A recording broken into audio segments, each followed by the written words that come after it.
Tu auras absolument besoin de cet outil si tu veux trouver le prochain x100 en crypto. Avant que la vidéo commence, abonne-toi à la chaîne, mets un like et check la description si tu veux rejoindre le Merov Club et make it pendant ce bull run. Salut à tous, j'espère que ça va bien. C'est Pablo, on se retrouve sur le Merov Club pour une nouvelle vidéo. Aujourd'hui, on va parler de Dex Screener qui est un outil indispensable pour trouver des pépites Memcoin en crypto, tout simplement, quelle que soit la blockchain. Moi, personnellement, je regarde sur Solana. Donc, dans le cadre de cet exemple, on va faire ça sur Solana. Moi, ce que je trouve très, très puissant avec Dex Screener, c'est déjà, vous pouvez voir les trending tokens. Donc, souvent, c'est un petit peu tard dans le cadre des meme coins puisqu'ils sont déjà pump. Ils ne sont pas trendy pour rien, d'accord? Mais ce que vous pouvez faire déjà, c'est aller sur la blockchain de votre choix. D'accord? Donc vous avez toutes les blockchains ici sur le côté. Moi, perso, c'est Solana qui m'intéresse. Donc on va faire l'exemple avec Solana. Et ce qui est très très fort, c'est que vous pouvez mettre des filtres. Donc pour filtrer de manière assez efficiente et simple, vous pouvez mettre un minimum de liquidité. Donc il va falloir adapter vos filtres en fonction de la grosseur des mêmes coins que vous cherchez.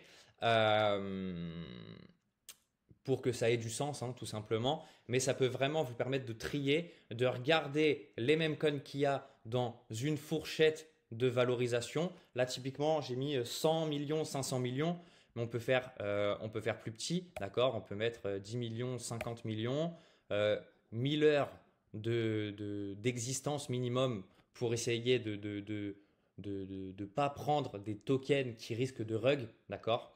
Donc le but, c'est vraiment d'avoir un meme coin qui a un minimum d'ancienneté, qui a déjà eu quelques dips qui sont venus purger les holders de mauvaise qualité, d'accord?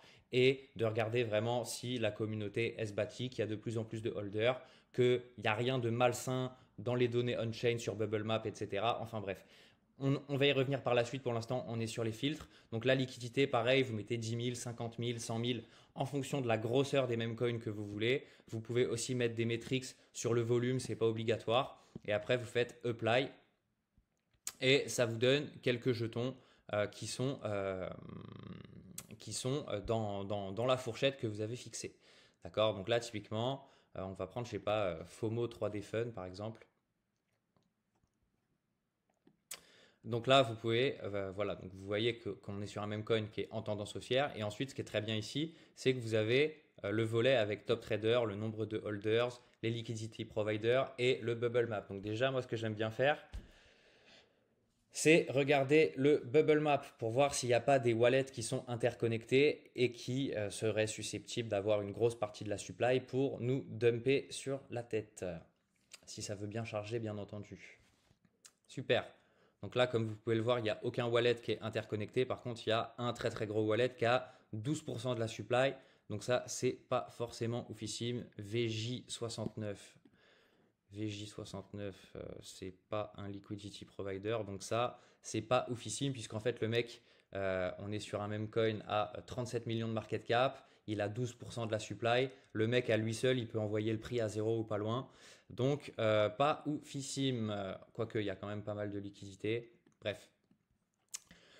Enfin bref, là, vous voyez typiquement ça, pour moi, c'est un red flag. Un wallet qui a 12% de la supply, pour moi, c'est red flag. Après, voilà, il y a quand même pas trop mal de holders. Ce qui est intéressant à regarder aussi, c'est dans les top traders, est-ce que les top performers sur ce jeton ont acheté le token? Là, le top 3 a acheté le jeton. Après, il y en a quelques-uns qui n'ont pas acheté le jeton. Pas acheté le jeton, pas acheté le jeton, pas acheté le jeton, pas acheté le jeton, etc.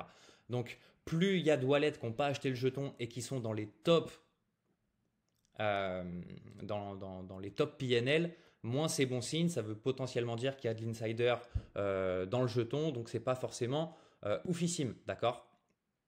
Enfin bref, vous avez aussi la possibilité d'aller checker le website s'ils en ont un, les socials, Telegram, Twitter pour regarder si la communauté elle est active ou pas. Vous avez quelques métriques aussi ici sur les 1 heure, 6 heures, 24 heures, etc. Et plus bas, vous avez l'adresse du jeton, d'accord? Donc vous avez juste à copier, d'accord? Après, vous allez dans Jupiter. Admettons, vous avez 40 USDC, vous voulez acheter du Pump 3D Fun, il est là, on fait coller et après vous avez juste à mettre le montant pour swapper, ok? Donc là, moi, ça ne m'intéresse pas forcément d'acheter, donc je vais cancel. Mais grosso modo, très très facile et rapide. Vous avez vraiment toute l'information qui est centralisée. Et par rapport à la vidéo précédente que j'ai fait sur CoinGecko, utiliser CoinGecko plus DexScreener, c'est vraiment un banger en termes d'information. Ça vous permet d'être vraiment très très efficient. DexScreener, ça va plus être pour les mêmes coins. Et CoinGecko plus pour les coins normaux, si je puis dire. Donc voilà, le combo des deux est très très puissant, donc n'hésitez pas à vraiment tester les deux, à tester différents filtres aussi, à les mettre en favori, comme ça vous n'avez pas à les retaper à chaque fois. Et voilà, ce sera tout pour cette vidéo.